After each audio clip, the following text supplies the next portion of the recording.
Hello everyone and a very very good morning to all of you. So कैसे हैं सभी लोग? बढ़िया, बहुत अच्छे, एक्साइटेड आज के सेशन के लिए। आई होप यस सभी लोग सुपर डुपर एक्साइटेड हैं। चलिए ग्रेट। तो आज का सेशन स्टार्ट करते हैं। जितने भी नए स्टूडेंट्स हैं इस चैनल में पहली बार आए हैं, सबसे पहले इस चैनल को सब्सक्राइब ज़रूर कर लेंगे, इस वीडियो को लाइक ज़रूर कर देंगे और शेयर ज़रूर कर देंगे।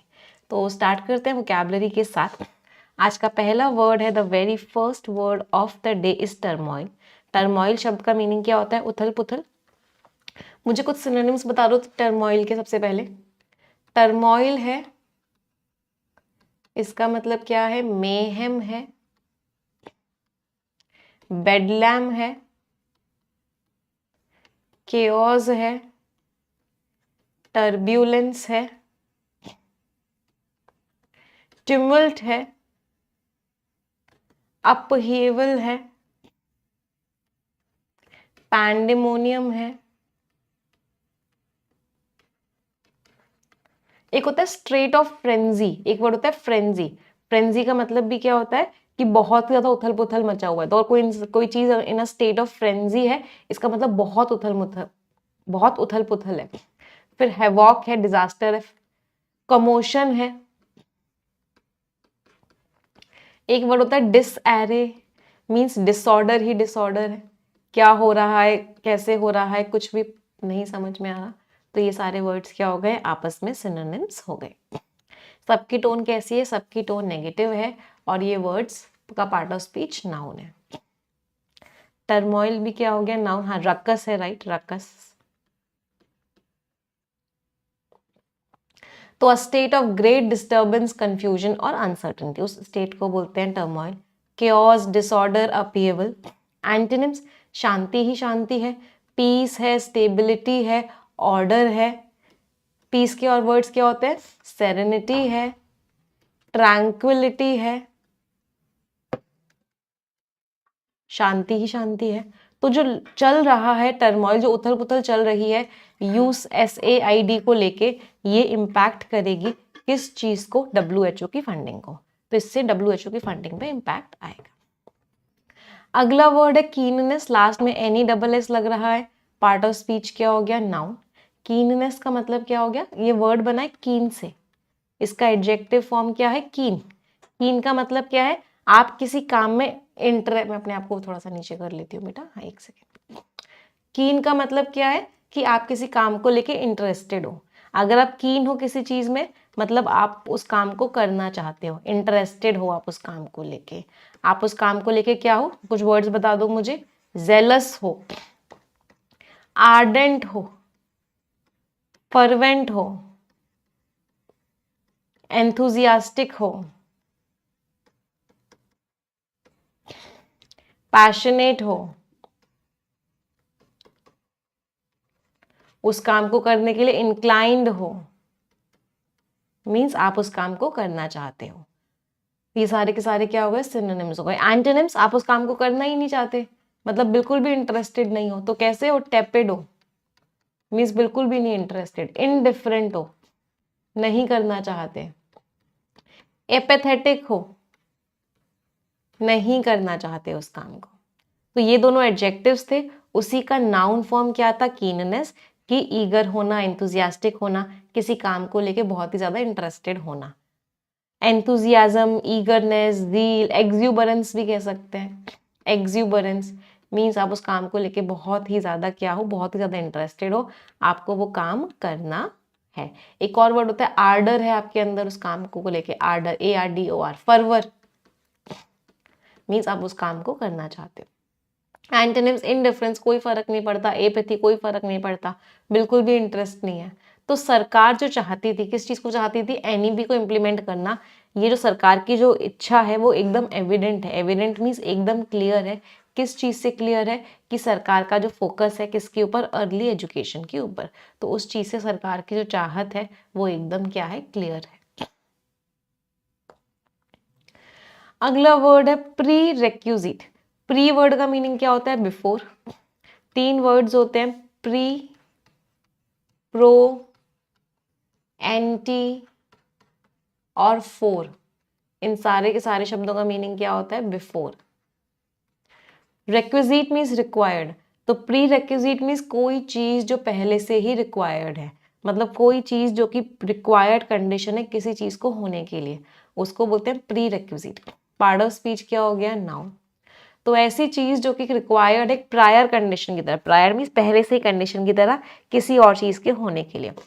तो जो रिक्वायरमेंट है, नेसेसिटी है, इसेंशियल, इसेंशियल ना इसका सिनोनिम नहीं होगा क्योंकि इसेंशियल एडजेक्टिव है, ये इसके एडजेक्टिव फॉर्म का सिनोनिम है। नाउन फॉर्म के सिनोनिम्स नाउन ही होते हैं, तो नाउन्स ये दोनों होंगे। अच्छा, मुझे जब इसेंशियल की बात ही कर रहे हैं तो मुझे इसेंशियल के कुछ सिनोनिम्स बता दो, रिवाइज हो जाएंगे। इसेंशियल मीन्स इंपॉर्टेंट, तो essential, vital, crucial, monumental,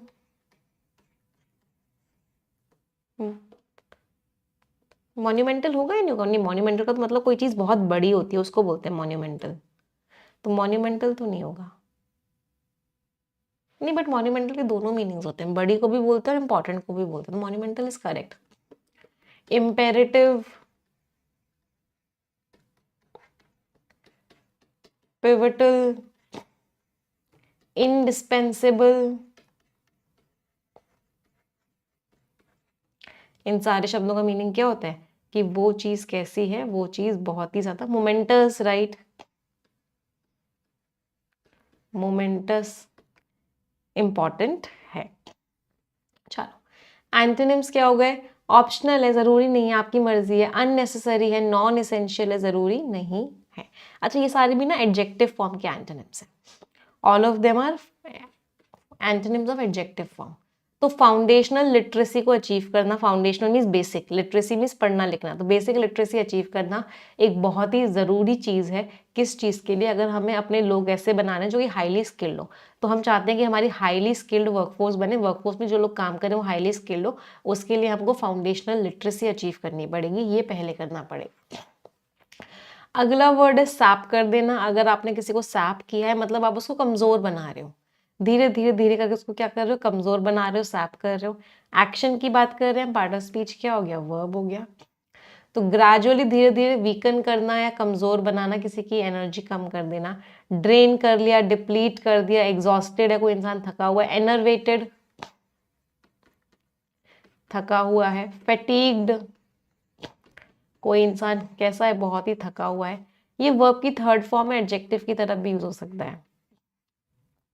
antonyms क्या हो गए? उसको नाउन दे दिया, सॉरी उसको एनर्जी दे दी, तो एनर्जाइज कर दिया, इन्विगरेट कर दिया, स्ट्रेंथन कर दिया, उसको स्ट्रांग बना दिया, उसको एनर्जी दे दी। तो इतने लंबे टाइम तक उसने काम किया, इसकी वजह से क्या हो गया? उसकी जो एनर्जी है वो खत्म हो गई, क्योंकि उसने इतना इतना ज्यादा क्या किया? इतना इतना ज्यादा काम किया।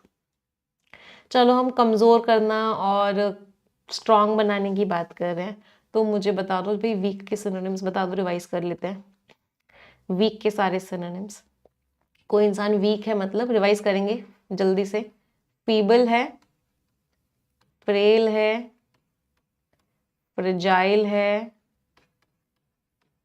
प्यूनी है, टीनुअस कोई चीज कमजोर है, फ्लिम्सी है कोई चीज कमजोर है, और क्यों नहीं याद आ रहे मुझे? आप लोग बताओगे? बताओ। ससेप्टेबल है, जल्दी से अटैक हो सकता है। वल्नरेबल है, आसानी से अटैक हो सकता है उस पर। प्रोन है, आसानी से अटैक हो सकता है। पावर उसकी सारी खत्म हो गई है। इम्पोसेंट है, इम्पोर्टेंट है, उसके अंदर कोई भी किसी भी तरह की पावर नहीं है। कमजोर है, डरपोक है, मीक है, टिमिड है, डरपोक है। फिर अभी वो वाले वर्ड्स तो हमने कर लिए, एनर्वेटेड, एग्जॉस्टेड, फैटीग्ड, थका हुआ है। फिर क्रिपल्ड है, डिबिलिटेटेड है, उसकी सारी एनर्जी, सारी स्ट्रेंथ उससे छीन ली गई है। चिकन हार्टेड है, राइट, डरपोक है, डरपोक को क्या बोलते हैं? चिकन हार्टेड है। स्ट्रॉन्ग के सिनोनिम्स बता दो। कोई इंसान अगर स्ट्रॉन्ग है तो बहादुर है, बहादुर है मतलब वेलिएंट है, वेलोरस है। कोई सिस्टम स्ट्रॉन्ग है, सिस्टम रोबस्ट है, स्टर्डी है, रेजिलियंट है, बोल्स्टर्ड है, स्ट्रॉन्ग बना दिया गया है उसको। फोर्टिफाइड है, उसको स्ट्रॉन्ग बनाया गया है। फिर लायन हार्टेड है, शेर जैसा दिल है उसका। स्टाउट हार्टेड है, बहुत ही स्ट्रॉन्ग दिल है उसका। आयरन क्लैड है, राइट। ब्रॉनी है, बहुत ही स्ट्रॉन्ग है। तो इन सारे शब्दों का मीनिंग क्या होता है? वो इंसान बहुत ही स्ट्रॉन्ग है। चलो, सारे के सारे क्या थे? सारे के सारे एडजेक्टिव्स थे। All of them were adjectives. आ जाते हैं ओवरहॉल करना। ओवरहॉल करने का मतलब क्या होता है? आपने कोई सामान हटाया, उसको रिपेयर किया। क्यों रिपेयर किया? क्योंकि उसको वापस से लगा सको वहां पे, उसको बोलते हैं ओवरहॉल करना। एक्शन की बात कर रहे हैं, पार्ट ऑफ स्पीच क्या हो गया? वर्ब हो गया। तो the process of taking apart and improving और रिपेयरिंग समथिंग, किसी चीज को आप हटा रहे हो, क्यों हटा रहे हो? जिससे कि आप उस चीज को इम्प्रूव कर सको। उस प्रोसेस को क्या बोलते हैं? उस प्रोसेस को ओवरहॉल करना बोलते हैं। रीवैम्प कर रहे हो, रेनोवेट कर रहे हो, रिफर्बिश कर रहे हो, मीन्स ठीक करो। फॉर एग्जाम्पल अमेजोन वगैरह पे आपको रिफर्बिश्ड वॉचेस मिलती हैं, मतलब वो वॉच जो पुरानी थी अब उसको ठीक करके बेचा जा रहा है। एंटोनिम्स, निग्लेक्ट कर दिया, वो डैमेज होता जा रहा है, डैमेज कर रहे हो, हार्म कर रहे हो। एक वर्ड होता है बड़ा इंपॉर्टेंट, मार करना। आईएनजी फॉर्म होता है मैरिंग। मैरिंग शब्द का मीनिंग क्या होता है? स्पॉइल कर रहे हो उसको, डेटेरियोरेट कर रहे हो। डेटोरियोरेट करने का मतलब क्या होता है? आप उस चीज को और खराब कर रहे हो, डैमेज कर रहे हो। तो कंपनी जो है अपने पूरे के पूरे प्रोडक्शन सिस्टम को रिपेयर कर रही है, जिससे कि क्या हो सके? एफिशिएंसी कंपनी की बढ़ सके। रेनोवेट कर रही है, राइट। अगला वर्ड है वेल। वेल क्या होता है? घूंघट या मुखौटा या नकाब, जिससे आप किसी चीज को कवर करते हो, उसको क्या बोलते हैं? वेल।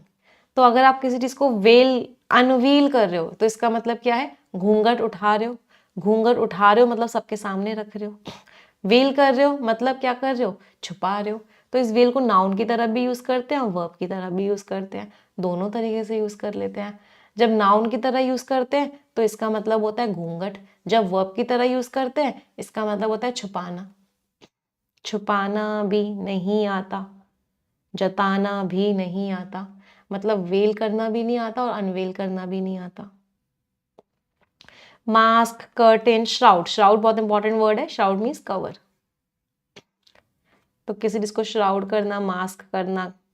रिवील कर दिया, सबके सामने ले आया। एक्सपोज कर दिया, अनकवर कर दिया, डाइवल्ज कर दिया। डाइवल्ज करने का मतलब भी क्या होता है? सबके सामने ले आए। Bring to light, bring to light, सबके सामने ले आए। दो इडियम्स भी होते हैं, कौन कौन से होते हैं? स्पिल द बीन्स और एक let the cat out of the bag. जगह कम ही पड़ जाती है स्क्रीन पे। हाँ,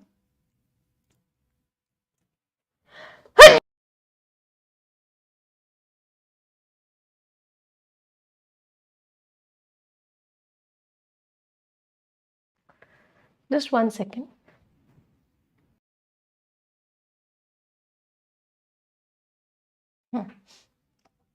तो कौन कौन से दो थे? एक था स्पिल द बीन्स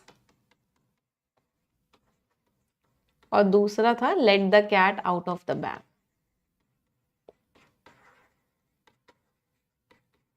दोनों का मतलब क्या होता है? किसी का सीक्रेट रिवील कर देना। चलो, कल से हम क्या करेंगे? एक वर्ड को एक ही स्लाइड पे लिखेंगे, तो इससे थोड़ा सा आसान हो जाएगा, है ना? चलो, अब हाँ, शगुन की छींक आ चुकी है, राइट। कंटेम्पोरेनियस, लास्ट में OUS लग रहा है। पार्ट ऑफ स्पीच क्या हो गया? आप ही लोग बताओगे। Part of speech is adjective. Contemporary बड़ा ही प्यारा शब्द है। ये जो कंटेम्पररी शब्द होता है ना, इसके दो मतलब होते हैं। कंटेम्पररी का एक शब्द होता है, एक मीनिंग होता है मॉडर्न, नया है, और दूसरा मीनिंग क्या होता है? Existing at the same time. दो चीजें सेम टाइम पे एग्जिस्ट कर रही हैं। तो इस शब्द के क्या होते हैं? दोनों मीनिंग्स होते हैं। मॉडर्न के लिए भी यूज करते हैं और existing at the same time के लिए भी यूज करते हैं। तो कंटेम्पोरेनियस इसी कंटेम्पररी से बना है, एग्जिस्टिंग और occurring in the same period of time. For example Amitabh ji और रेखा जी दोनों ही सेम टाइम के एक्टर्स हैं, तो they are contemporary actors. Concurrent है, सेम टाइम पे एग्जिस्ट कर रहे हैं। को एग्जिस्टिंग है, साइमल्टेनियस है, सेम टाइम पे एग्जिस्ट कर रहे हैं, राइट। एंटोनिम्स एसिंक्रोनस, इसको देखोगे ना एसिंक्रोनस शब्द को, तो इसमें 2-3 रूट वर्ड्स हैं। एक रूट वर्ड है क्रोन। क्रोन शब्द का मीनिंग क्या होता है? टाइम या फिर समय। दूसरा वर्ड क्या है? सिन। सिन का मतलब क्या होता है? टुगेदर। मतलब इन सिंक्रोनाइजेशन में साथ में वो चीजें हो रही हैं। तो एसिंक्रोनस का मीनिंग क्या है? साथ में नहीं हो रही। एक ए प्रीफिक्स और लग गया मीन्स नॉट, तो वो दोनों चीजें सेम टाइम पे नहीं हो रही हैं, इसका मतलब वो कैसी है? एसिंक्रोनस है। नॉन साइमल्टेनियस है, एक साथ नहीं हो रही है। सक्सेसिव है, एक के बाद एक हो रही है, सेम टाइम पे नहीं हो रही है। तो दोनों इवेंट्स जो थे वो कंटेम्पोरेनियस थे, मतलब सेम टाइम पे हो रहे थे, जिसकी वजह से क्या हो गया? बहुत ही बिजी वीक हो गया, बहुत ही ज्यादा बिजी हो गया पूरा का पूरा हफ्ता, क्योंकि दोनों इवेंट सेम टाइम पे थे। कल्मिनेटिंग का मतलब क्या होता है? क्लाइमैक्स पे पहुंच जाना, एंड पे पहुंच जाना। अब यहाँ से ना एग्जाम में बहुत बार वर्ड आता है, एक वर्ड होता है आपका क्लाइमैटिक।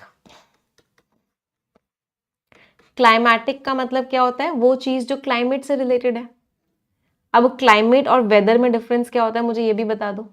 तो climatic is what? Related to climate. Climate और वेदर में डिफरेंस क्या होता है? क्लाइमेट होता है लॉन्ग टर्म, पूरे साल का, पूरे 10 साल का। वेदर होता है शॉर्ट टर्म, आज का क्या वेदर है। तो weather is short term whereas climate is long term. इसके जैसा ही एक और शब्द होता है, दैट इज क्लाइमैक्टिक। क्लाइमैक्टिक शब्द का मीनिंग क्या होता है? Something which is very exciting and important. तो कोई चीज जो बहुत ही ज्यादा एक्साइटिंग होती है, बहुत ही ज्यादा इंपॉर्टेंट होती है, लेकिन किस चीज के लिए बोलते हैं?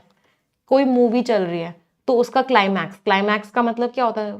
क्लाइमैक्स वर्ड आप लोगों ने सुना होगा, मीन्स लास्ट पॉइंट जो कि बहुत एक्साइटिंग है। तो बहुत एक्साइटिंग और इंपॉर्टेंट, लेकिन किस चीज का? कोई समय के बारे में बात हो रही है कि समय का ये वाला पॉइंट बहुत इंपॉर्टेंट है, बहुत एक्साइटिंग है, अब मजा आएगा। क्लाइमैक्स पे पहुंच गए। जब मूवी चल रही होती है तो देखा होता है ना कि खूनी कौन था, तो वो बिल्कुल क्लाइमैक्स पे बताते हैं, तो उसी को बोलते हैं क्लाइमैक्टिक था, मतलब बहुत ही इंपॉर्टेंट मोमेंट था उस मूवी का। दोनों का पार्ट ऑफ स्पीच, दोनों ही एडजेक्टिव्स हैं, लास्ट में आईसी लग रहा है। तो कल्मिनेटिंग मीन्स लास्ट पॉइंट पे पहुंच जाना, एक्शन की बात कर रहे हैं, वर्ब हो गया। क्लाइमैक्स मीन्स लास्ट पॉइंट पे पहुंच जाना, सबसे ज्यादा डेवलपमेंट जहां पे हो, मतलब सबसे ज्यादा इंपॉर्टेंट चीज जहां पे हो। Conclude, reaching, ending. Antonyms beginning है, स्टार्टिंग है, कमेंसिंग मीन्स शुरू हो रहा है। तो जो टेंशन्स थी वो उनका लास्ट क्या हुआ? एक वायलेंट, एक बहुत ही ज्यादा लड़ाई वाला कन्फ्रंटेशन मीन्स आमना सामना। तो बहुत ही ज्यादा लड़ाई हो गई उन टेंशन्स के बाद। अच्छा, हमने बात करी है एंडिंग पॉइंट की, तो मुझे हाईएस्ट पॉइंट के कुछ सिनोनिम्स बता दो। आप ही लोग हो जो मेरी मदद कर सकते हो।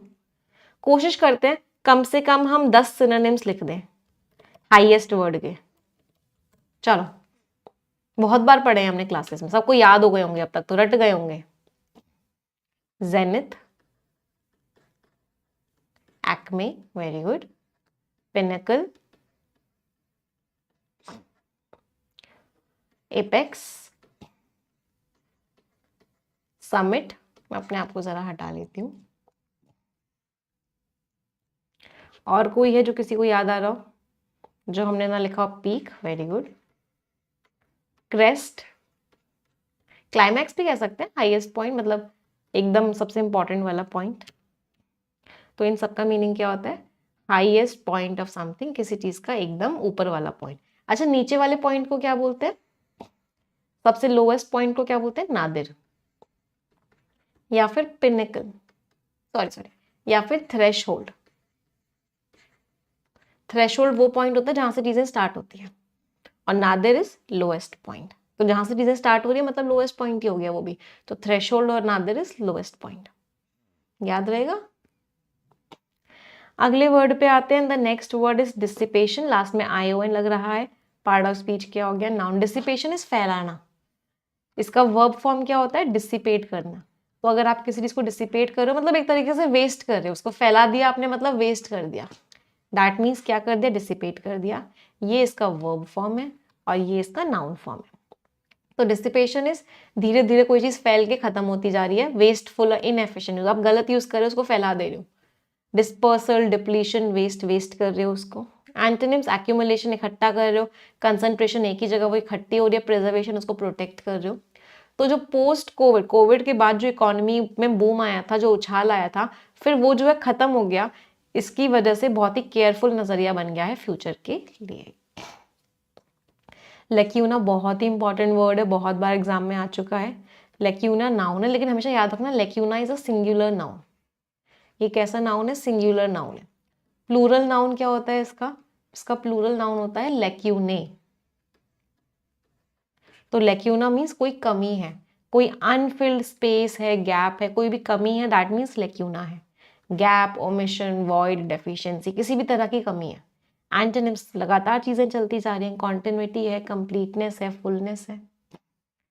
तो जो कमी थी पॉलिसी में, इसकी वजह से बहुत सारे सिटीजन कंफ्यूज थे अपने हकों को लेके कि उनका हक क्या है। उस कमी की वजह से वो बहुत ही ज्यादा कंफ्यूज्ड थे। आ जाते हैं फ्रेजल वर्ब्स पे। वाइंड डाउन करना, इसका मतलब क्या? धीरे धीरे धीरे धीरे किसी चीज को खत्म करना, that is what wind out करना। फेज आउट करने का मतलब भी वही होता है। फेज आउट, हमें ना कोल का यूसेज फेज आउट करना है, इसका मतलब हमें धीरे धीरे धीरे धीरे करके खत्म करना है।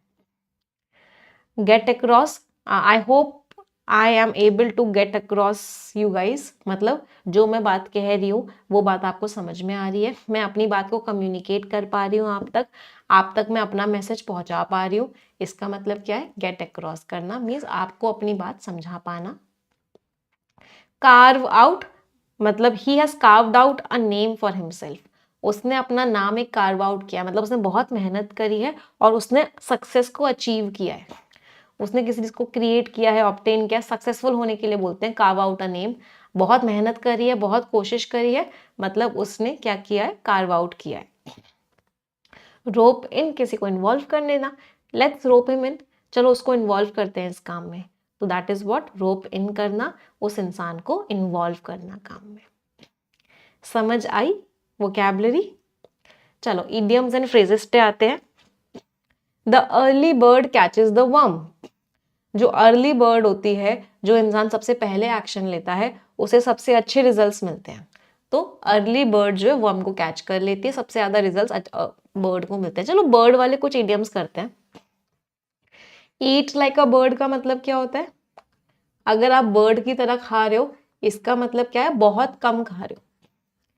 ईट वेरी लेस, बहुत कम खा रहे हो। अच्छा, पिग आउट का मतलब क्या होता है? अगर आप पिग आउट कर रहे हो या ईट लाइक अ पिग कर रहे हो, इसका मतलब आप बहुत ज्यादा खा रहे हो। ईट अ लॉट, हद से ज्यादा खाना। फिर एक इडियम होता है, फ्रेज होता है फॉर द बर्ड्स, अगर कोई चीज बर्ड्स के लिए है, इसका मतलब वो चीज इंपॉर्टेंट ही नहीं है कि आपने उसको चिड़ियाओं के लिए छोड़ दिया। Mean something is not important, मतलब something is unimportant, not at all important. फिर एक होता है birds of a feather flock together, इसका मतलब क्या होता है?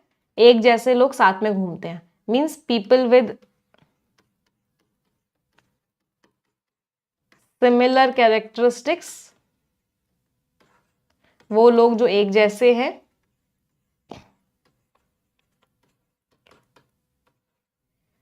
कैरेक्टरिस्टिक्स एसोसिएट टुगेदर, वो एक दूसरे के साथ एसोसिएट कर जाते हैं, एक दूसरे के साथ ग्रुप बना लेते हैं। वो लोग जो कैसे हैं? वो लोग जो एक जैसे हैं। पिग की बात करी, when pigs fly,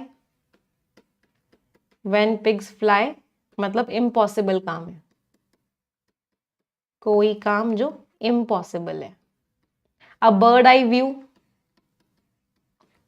a bird eye view क्या मतलब क्या होता है? किसी चीज का एक बहुत ही broader view, a broader view of something, किसी भी चीज का एक बहुत ही ब्रॉडर व्यू क्या होता है? Bird eye view. तो ये जो एनिमल्स वाले इडियम्स है ना, इनके मैं आप लोगों के लिए, सभी के लिए क्या बना रही हूँ? शॉर्ट्स बना रही हूँ। आप लोगों को शॉर्ट्स वाला चैनल तो पता ही है आई होप सभी को। तो अब उसमें क्या मिलने वाले हैं आपको? वोकैबुलरी मिलने वाले। तो इडियम्स एंड फ्रेजेस भी आपके वोकैबुलरी में ही आते हैं, तो आप सभी को उसमें वोकैबुलरी के खूब सारे शॉर्ट्स मिलेंगे। आज आप लोगों को डॉग बेस्ड इडियम्स मिलेंगे, ऐसे करते करते पूरे हफ्ते इस बार आपको एनिमल बेस्ड इडियम्स ही मिलने वाले हैं। तो उन शॉर्ट्स को देख लेना, आपको सारे के सारे ये वाले इडियम्स याद हो जाएंगे। ठीक है, चलो जिन्होंने चैनल को सब्सक्राइब नहीं किया हुआ है, सब्सक्राइब जरूर कर लेना। एक बार मैं आप लोगों को इसका मैं लिंक भी डाल देती हूँ। हाँ, so this is the link, ये जो मैंने पिन किया हुआ है, जिनको चैनल नहीं मिल रहा है उनको यहाँ से मिल जाएगा। चलो, फिर अगला क्या है, kill two birds with one stone, एक पंत दो काज, दो काम को एक ही एफर्ट के साथ अकम्प्लिश करना, दो चीजों को एक ही एफर्ट के साथ करना। मतलब आपने एक एक्शन लिया बट दो काम हो गए। Hold out an olive branch, olive colour शांति का होता है, ऑलिव शांति का होता है, वाइट कलर भी शांति का होता है। तो इसका मतलब क्या है, आप लड़ाई को खत्म करने की कोशिश कर रहे हो, आप शांति को स्थापित करने की कोशिश कर रहे हो, means you are holding out an olive branch. Catch someone red handed, किसी को रंगे हाथों पकड़ लेना, मतलब वो इंसान कुछ गलत काम कर रहा था और आपने उसको पकड़ लिया, इसका मतलब उस इंसान को आपने रंगे हाथों पकड़ लिया। To catch someone in the act of doing something wrong और इलीगल, वो कुछ गलत कर रहा था और आपने पकड़ लिया। Last, role out the red carpet, इसका मतलब क्या है, रेड कारपेट आपने बिछा दिया, मतलब आप जो है इंपॉर्टेंट जो आपके गेस्ट हैं उनको बहुत ही अच्छा ट्रीटमेंट दे रहे हो, उनको बहुत अच्छे से वेलकम कर रहे हो। तो if you have rolled out the red carpet means you are giving special treatment to your most important guest, आप अपने सबसे इंपॉर्टेंट गेस्ट को सबसे अच्छा क्या दे रहे हो, ट्रीटमेंट दे रहे हो। क्लियर है सभी को इडियम्स एंड वोकैबुलरी एवरीवन? चलो आ जाते हैं आज के आर्टिकल पे, और आज का आर्टिकल क्या है, लर्निंग स्टेप्स, सीखने वाले सीखते हुए कदम। चलो देखते हैं। On the union budget and education, budget की बात करने वाले हैं, एजुकेशन की बात करने वाले हैं। सेशन रीडिंग स्टार्ट करते हैं, बट उससे पहले मैं रिक्वेस्ट करूंगी, almost 5000 students are watching but 5000 likes नहीं है, तो एक बार तुरंत की तुरंत सभी लोग सेशन को लाइक कर देंगे, तुरंत की तुरंत। अगर 5000 बच्चे देख रहे हैं तो 5000 लाइक्स तुरंत हो जाने चाहिए। चलो पहले आप पढ़ेंगे फिर हम समझाएंगे। Read it everyone.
Done everyone? चलो देखते हैं ऑथर क्या कह रहे हैं।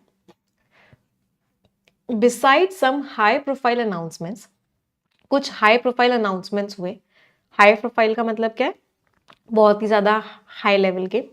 उसके अलावा such as an, high profile announcements कैसे हुए, जैसे कि artificial intelligence centre of excellence बनाया जाएगा एजुकेशन के लिए, और इसको एलोकेट किया जाएगा, कितना पैसा दिया जाएगा, 500 करोड़ रुपए इसको दिए जाएंगे। इसके अलावा ब्रॉडबैंड कनेक्टिविटी दी जाएगी स्कूल्स के लिए, स्कूल्स में इंटरनेट होगा।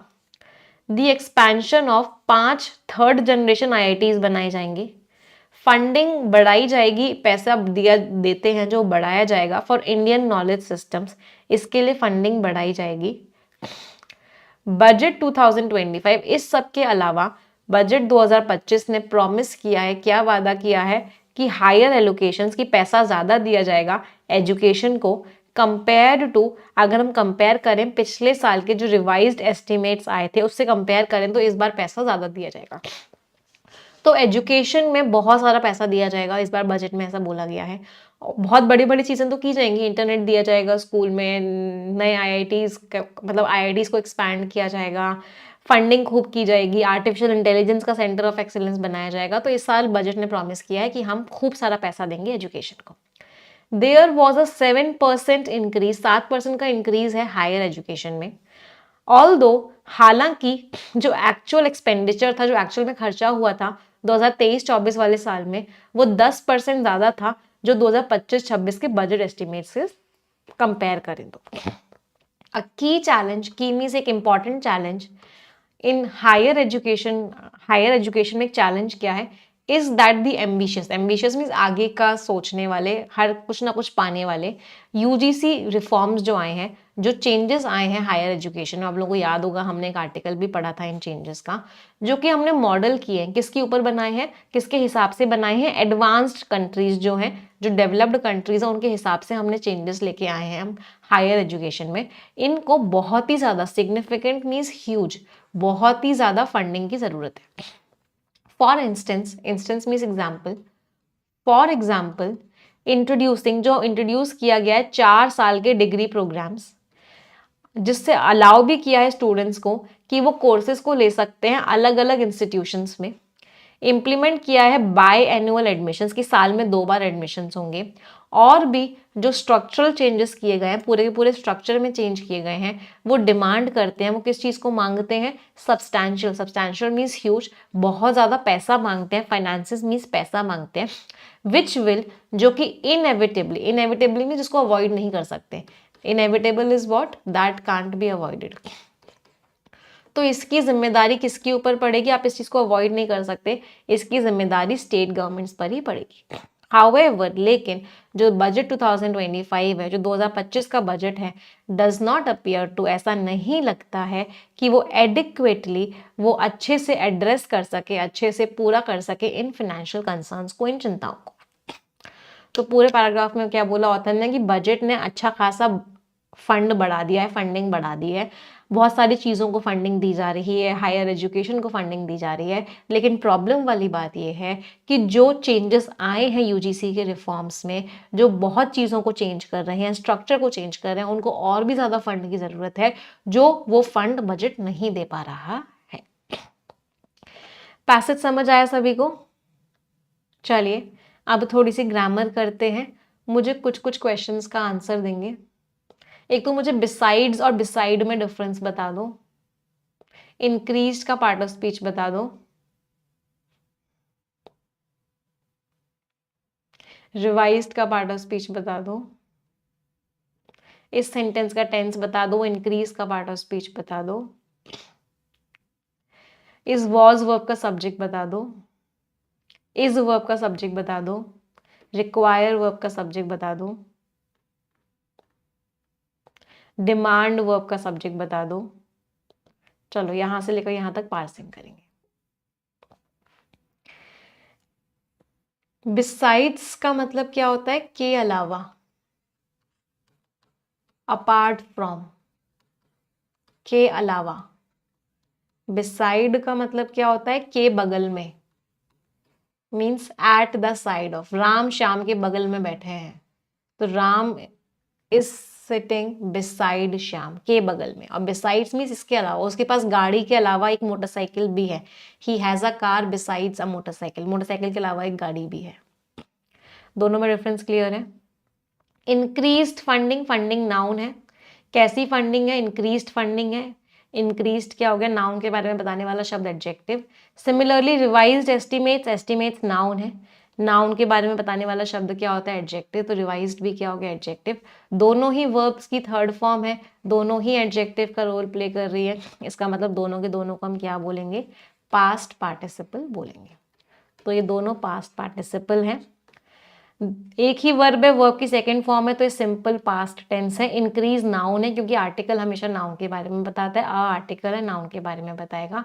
इस वॉज का सब्जेक्ट था एक्सपेंडिचर, ये प्रेपोजिशन से शुरू हो रहा था, एडिशनल इन्फॉर्मेशन थी, तो एक्सपेंडिचर वॉज द सब्जेक्ट। इस का सब्जेक्ट था चैलेंज, ये प्रेपोजिशन से शुरू हो रहा था, एडिशनल इन्फॉर्मेशन थी, तो चैलेंज था सब्जेक्ट। रिक्वायर का सब्जेक्ट क्या था, किस चीज को सिग्निफिकेंट फंडिंग की जरूरत है, ये कॉमा कॉमा के बीच में था, एडिशनल इन्फॉर्मेशन थी। इन रिफॉर्म्स को, रिफॉर्म्स प्लूरल था, इसलिए हमने वर्ब की फर्स्ट फॉर्म लगाई थी, रिक्वायर लिखा था। डिमांड का सब्जेक्ट क्या था, डिमांड के 3-4 सब्जेक्ट थे, introducing, allowing, implementing.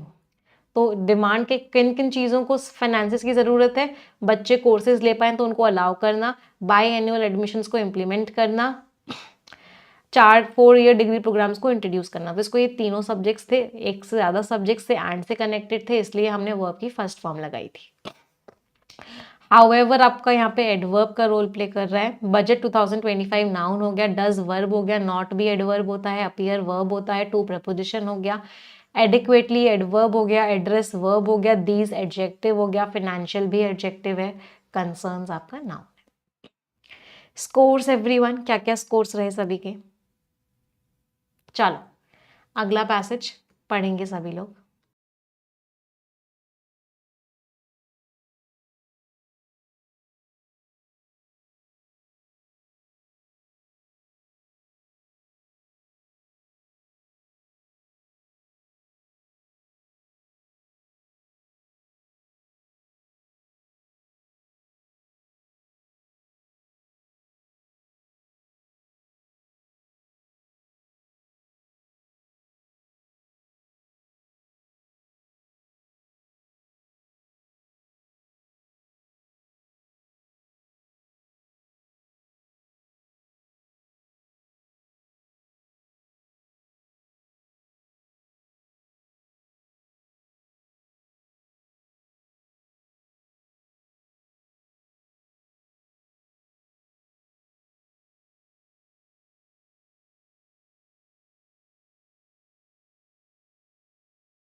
Next paragraph क्या कह रहा है देखते हैं।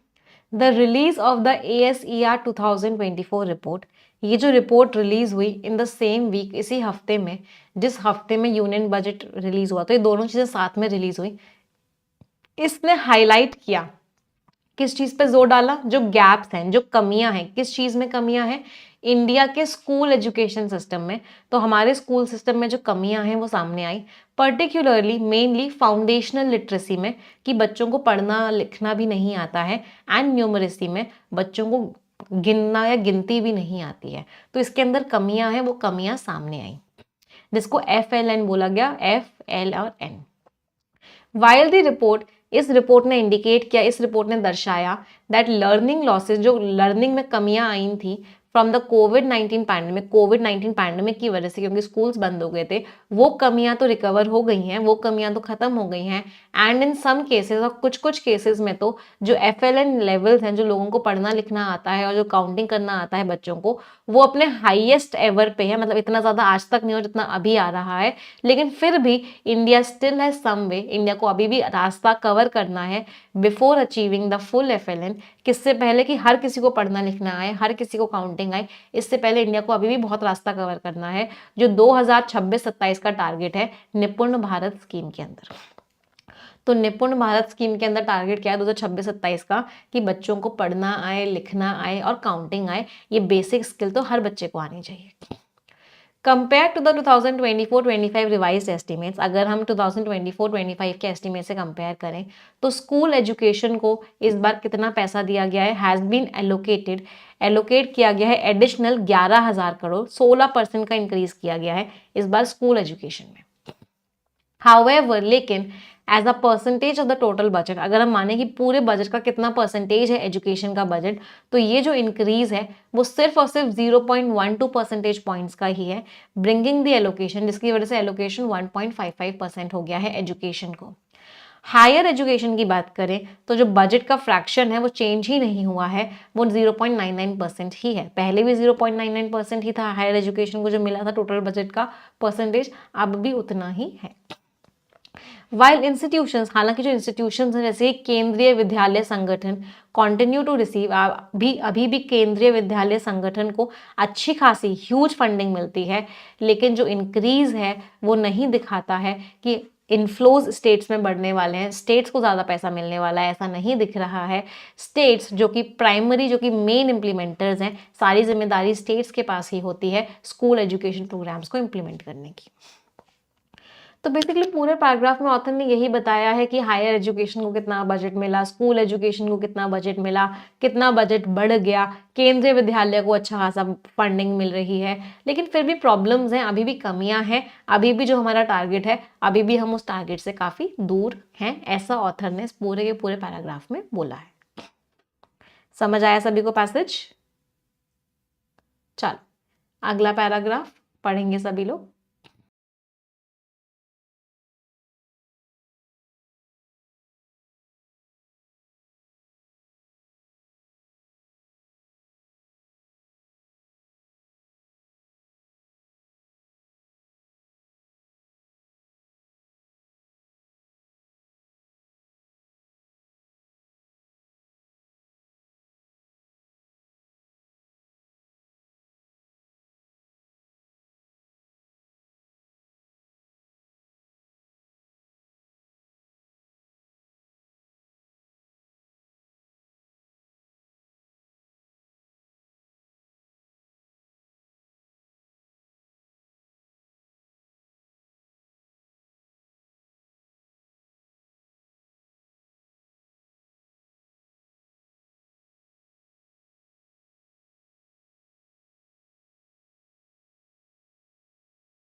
हाँ जी, अगले पैराग्राफ में क्या लिखा हुआ है? The centre has been keen on, keen means interested. Centre किस चीज़ को लेके इंटरेस्टेड है?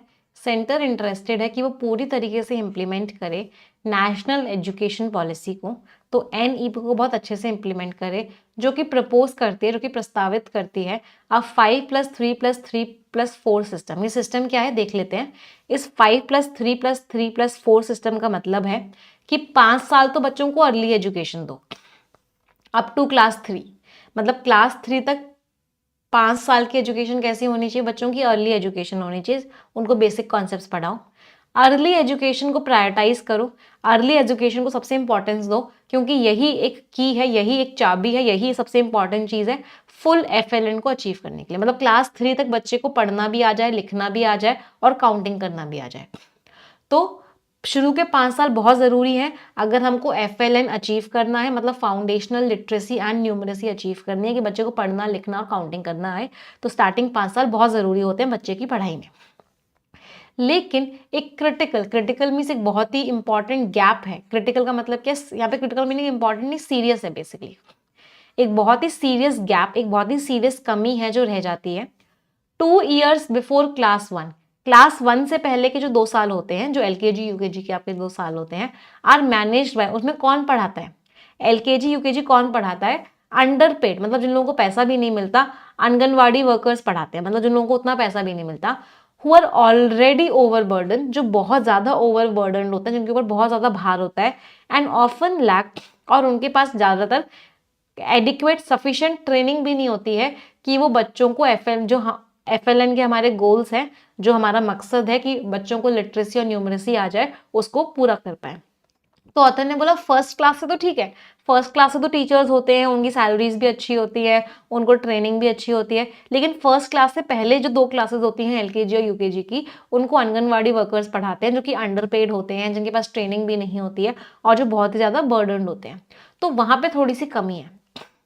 अब फोकस्ड एफएलएन ड्राइव, एक फोकस पूरी तरीके से फोकस्ड एफएलएन ड्राइव, एक पूरा का पूरा सरकार को एक कदम उठाना पड़ेगा, वो पिवटल होगा। पिवटल मीन्स वो बहुत ही इंपॉर्टेंट होगा, तभी हम अचीव कर पाएंगे। क्या अचीव कर पाएंगे? फुल एफएलएन, पूरी तरीके से लिटरेसी और न्यूमरेसी की स्किल्स बच्चों तक पहुंच पाएंगी, जो कि प्री रिक्विजिट है। प्री रिक्विजिट मीन्स बहुत ही इंपॉर्टेंट रिक्वायर्ड चीज़ है। किस चीज़ को बिल्ड करने के लिए? एक हाईली स्किल्ड वर्कफोर्स को बिल्ड करने के लिए हमें एक ऐसी वर्कफोर्स बनानी है जो बहुत स्किल्ड हो, और लेवरेजिंग मीन्स यूजिंग, और हमें यूज करना है इंडिया के डेमोग्राफिक डिविडेंड को।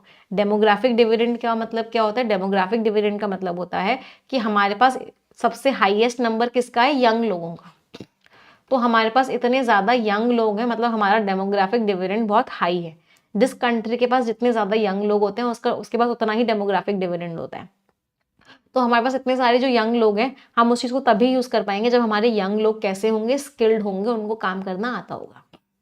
Over the next few years, अगले कुछ सालों में, depending on the progress made, कितनी प्रोग्रेस हुई उसके हिसाब से, द गवर्नमेंट मस्ट फर्दर, सरकार को और ज़्यादा स्ट्रॉन्ग बनाना चाहिए। स्कूल एजुकेशन में जो इन्वेस्टमेंट्स हो रहे हैं उसको और बढ़ा दो, जिससे कि इंडिया जो है अपना फुल एफएलएन टारगेट को मीट कर पाए, कि हर कोई बच्चा, हर कोई इंसान, हर कोई नागरिक को लिटरेसी, पढ़ना लिखना और काउंटिंग करना आता हो।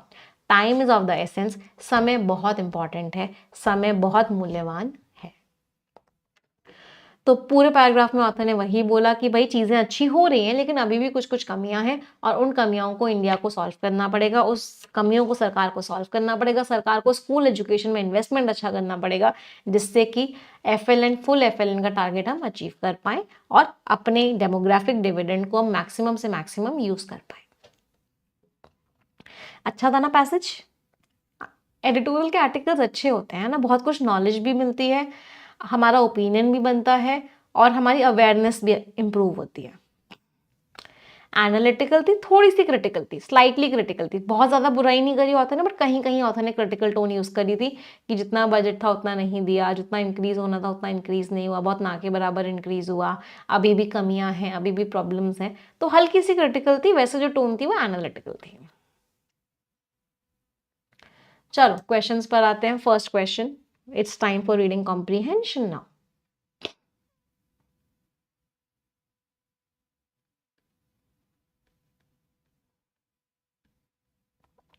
आंसर बताएंगे। लेट्स सी कितने लोगों को पैसेज समझ में आया है। ASER 2024 की जो रिपोर्ट है उसने क्या बताया हमें फाउंडेशनल लिटरेसी और न्यूमरेसी के बारे में?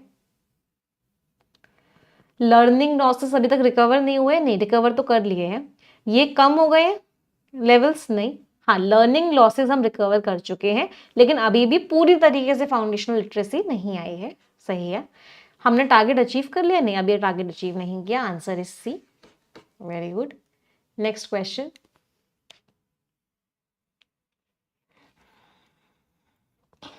आंसर बताएंगे।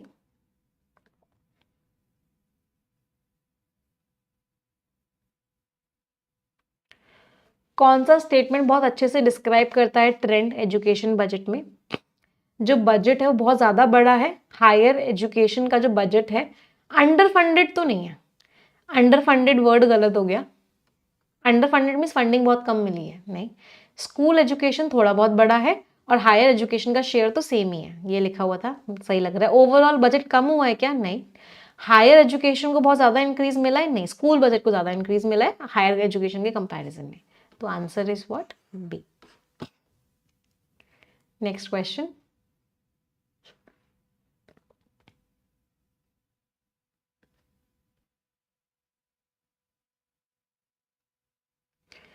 सरकार का लॉन्ग टर्म गोल क्या है स्कूल एजुकेशन इन्वेस्टमेंट्स को इंक्रीज करने में? एआई ड्रिवन मेथड ये गोल है क्या? नहीं, गोल क्या था कि बच्चों को लिखना और पढ़ना आ जाए। ड्रॉप आउट रेट्स के बारे में बात नहीं हुई, प्राइवेटाइज करने की बात नहीं हुई। हाँ, कि हम फुल एफएलएन का टारगेट और एक हाईली स्किल्ड वर्कफोर्स, तो this was the main target. सरकार का ये टारगेट है। Scores everyone in reading comprehension, क्या क्या स्कोर्स रहे? चलिए, it's time to skim the passage now. Passage की स्किमिंग करेंगे। यूएस का एग्जिट फ्रॉम डब्ल्यूएचओ, यूएस जो बाहर आ गया है डब्ल्यूएचओ से, ये एक चांस है, एक मौका है दुनिया भर की हेल्थ को रीशेप करने का, दुनिया भर की हेल्थ को एक नई शेप देने का। चलो देखते हैं ऑथर क्या कह रहे हैं। पैराग्राफ को स्किमिंग करेंगे और मेन आइडिया बताएंगे। अब रीडिंग नहीं करनी, अब स्किमिंग करनी है। स्किमिंग का मतलब होता है ऊपर ऊपर से पढ़ना। एक रिक्वेस्ट फिर से करूंगी, almost 5300 students are watching, but उतने लाइक्स नहीं है, तुरंत के तुरंत लाइक कर देंगे अभी के अभी।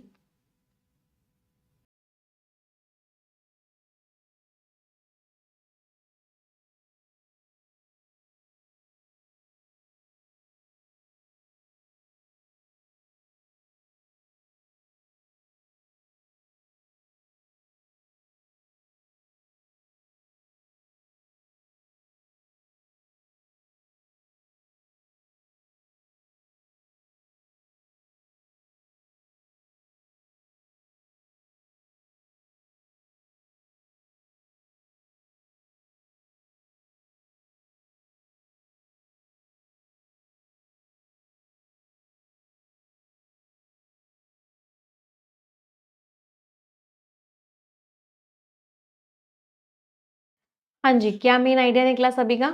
आपको बस ये चेक करना है कि आपका मेन आइडिया और हमारा मेन आइडिया मैच किया नहीं किया। अगर मेन मैच कर गया तो मतलब आपको स्किमिंग आती है। जनवरी 20 को यूएस ने एक ऑर्डर दिया कि हम डब्ल्यूएचओ से बाहर हो जाएंगे। डर बैठ गया कि डब्ल्यूएचओ की फंक्शनिंग अच्छे से नहीं होगी। सरकार का डिसीजन ले दिया गया है। अब देखते हैं कि एक कंट्री के बाहर आने से इतना बड़ी प्रॉब्लम क्यों हो रही है। यूएस के एग्जिट को क्या एक अपॉर्चुनिटी की तरह भी कन्वर्ट किया जा सकता है? ज़रूरत क्यों है कि एशिया और अफ्रीका की कंट्रीज बहुत ज़्यादा बड़ा रोल प्ले करें? यूएस के विड्रॉ करने के इम्पैक्ट को समझने के लिए सबसे पहले डब्ल्यूएचओ के फंडिंग सिस्टम को समझते हैं। डब्ल्यूएचओ के फंडिंग दो तरफ से आता है। एक तो होता है फिक्स्ड अमाउंट जो कि हर स्टेट को पे करना होता है हर साल, एक मेंबरशिप फी की तरह। यूएस प्रेसिडेंट उन्होंने बोला कि ये यूएस के लिए बहुत हाई है और ये एक रीजन बताया उन्होंने कि यूएस इसलिए विड्रॉ कर रहा है। तो बेसिकली मेन आइडिया क्या था कि यूएस ने विड्रॉ कर लिया है। अब यूएस के विड्रॉ करने से सब इतना चिंतित क्यों हैं, उसके ऑथर रीजंस बताने वाले हैं। एक बात ये थी कि डब्ल्यूएचओ की फंडिंग कहाँ से आती है, इसको समझते हैं। तो डब्ल्यूएचओ की एक फंडिंग आती है कि हर कंट्री जो उसकी मेंबर है उसको एक मेंबरशिप फी देनी होती है। आपको हर साल की एक मेंबरशिप फी देनी है। तो यूएस ने बोला कि मैं इसलिए भी बाहर होना चाहता हूँ क्योंकि ये डब्ल्यूएचओ मुझसे सबसे ज्यादा फी लेता है। मेरी जो फी है, जो मुझे हर साल फी देनी होती है डब्ल्यूएचओ को, वो बहुत ज्यादा हाई है, इसीलिए मैं बाहर होना चाहता हूँ। तो मेन आइडिया वही था कि यूएस बाहर हो गया है, इसका क्या इम्पैक्ट पड़ेगा इसके बारे में हम डिस्कस करेंगे। और एक बात और ऑथर ने लास्ट में बोली कि मेंबरशिप फी यूएस की सबसे ज्यादा हाई थी, इसलिए यूएस कह रहा था कि मैं बाहर होना चाहता हूँ। कितने लोगों का मैच किया? चलो नेक्स्ट पैराग्राफ, मेन आइडिया बताएंगे सभी लोग।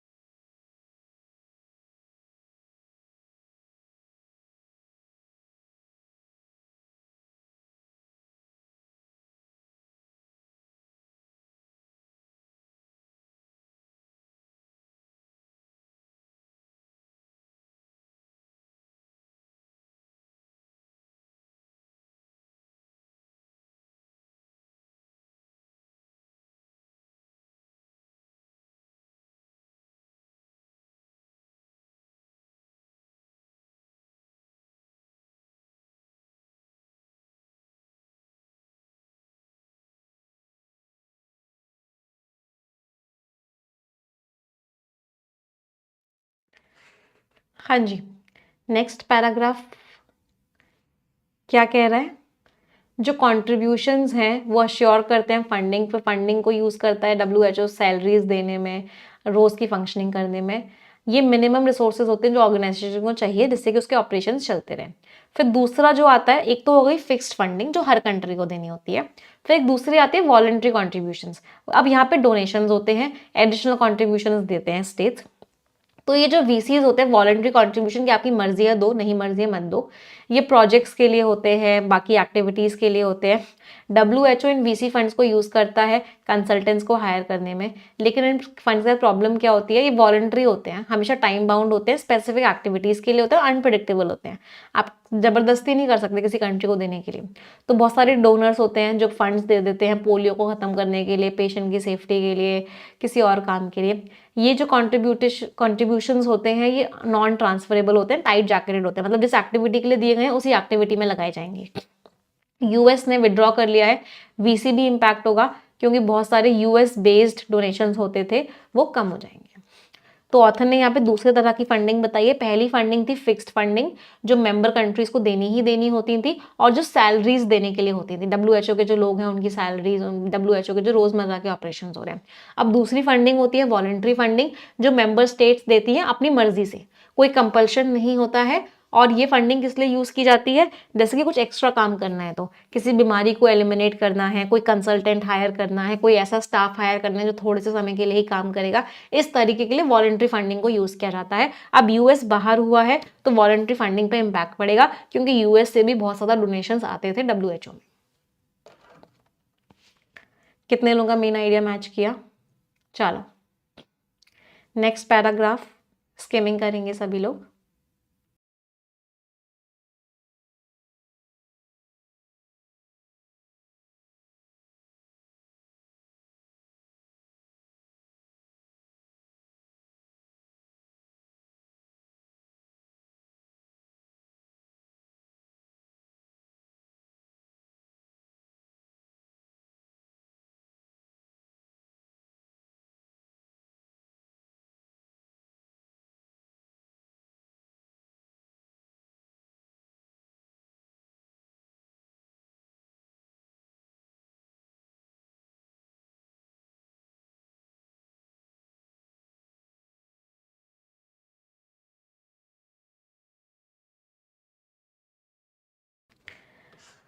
लास्ट पैराग्राफ क्या कह रहा है, एक एग्जाम्पल है कि अभी जैसे उथल पुथल हो रही है कि क्या होगा, इससे डब्ल्यूएचओ की फंडिंग इम्पैक्ट होगी।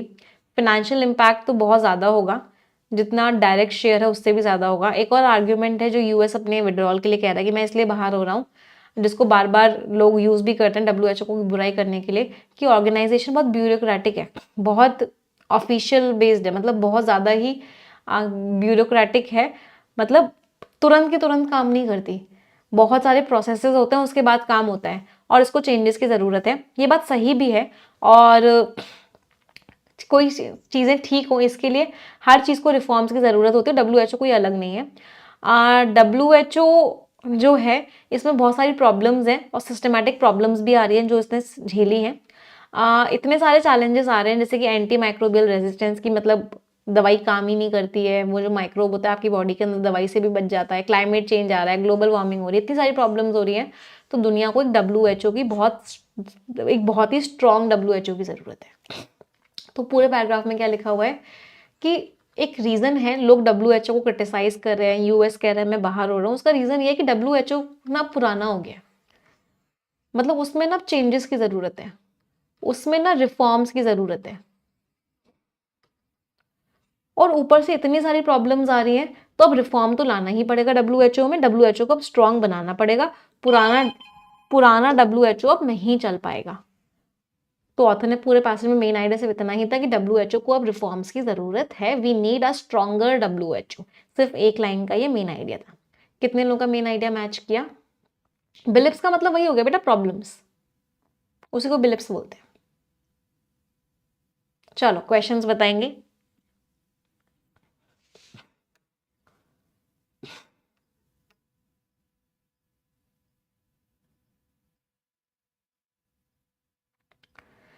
वर्ल्ड को एक स्ट्रॉन्गर डब्ल्यूएचओ की क्यों जरूरत है?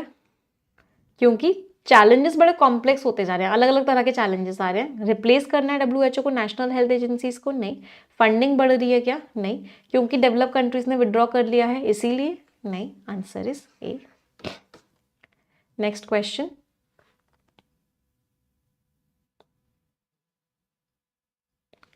डब्ल्यूएचओ को बहुत अच्छे से आप असेस कैसे कर सकते हो, इवैल्यूएट कैसे कर सकते हो?